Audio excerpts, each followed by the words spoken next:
Sebuah aset negara di Hong Kong, Malaysia Building, dilaporkan hampir dijual dengan nilai mencecah $1.3 bilion Hong Kong, kira-kira 676 juta ringgit.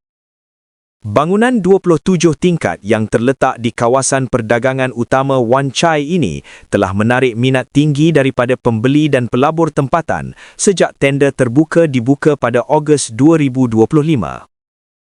Menurut sumber pasaran, tawaran kira-kira $1.3 bilion Hong Kong iaitu harga yang secara umumnya selari dengan jangkaan penjual, sekaligus meningkatkan kemungkinan urus niaga tersebut dimuktamadkan dalam masa terdekat, lapor portal dimsumdaily.hk. Pihak berkuasa Malaysia dilaporkan melantik seorang ejen bagi menguruskan tender global untuk pelupusan hartanah tersebut.